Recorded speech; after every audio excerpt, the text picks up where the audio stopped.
Од почетокот на месецов, Агенцијата за поттикнување на развојот на земјоделството започна голема теренска кампања во насока на информирање на земјоделските производители за можностите за искористување на мерките од програмите за поддршка. Според регионалниот раководител на Агенцијата Џаби Рамадани, кампањата досега позитивно е прифатена од земјоделците во Кумановскиот регион.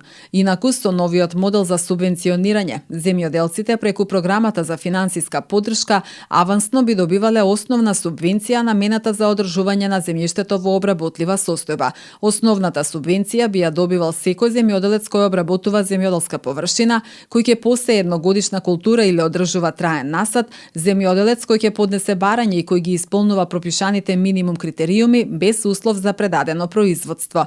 Дополнителната субвенција пак е врзана со остварен принос, но и со предавање на производството во регистрирани домашни капацитети или со искористување на производството за сопствена продукција на финални производи регистрирани за продажба од куќен праг. Можност за авансна исплата на дел од основните субвенции се предвидува и кај сточарството. Правиме програма за сите села да ги одиме, со сите земјоделци да се сретнеме и организираме трибини, ги информираме за во детали за системот за субвенционирање, за растително, за сточарско производство, за сите активности со кои тие што се бават. Покрај тоа, ги информираме и за програма за рурален развој, мерките што се додадени дополнително, за претходните мерки, за процентот на финансирање кој во некои мерки е зголемен, така да можам да кажам добро сме прифатени од земјоделците и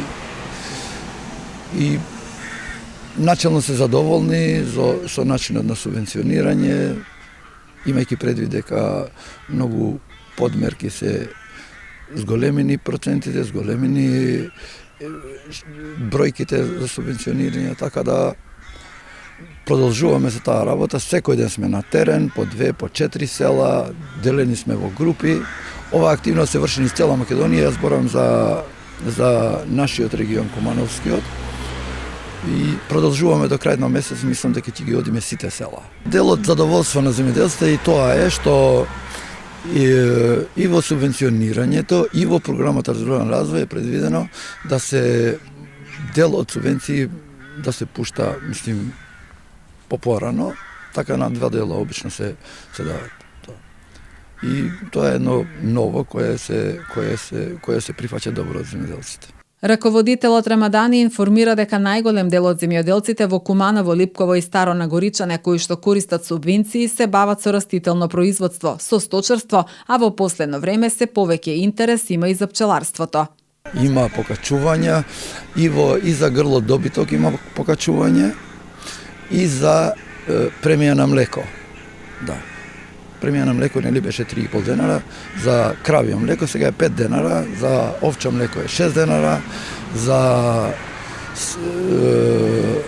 мозни крави 2850 беше до крај на 2022 година, сега е вкупно 4000 доаѓа.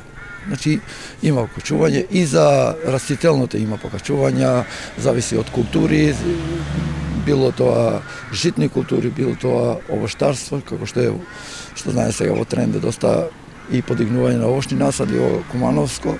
Новиот модел на субвенционирање предвидува зголемена контрола и дополнителни услови за добивање финансиска поддршка, елиминирајќи ги можностите за нерегуларности и зајакнување на продуктивноста, а платежната агенција добива подолг период за извршување на контролите.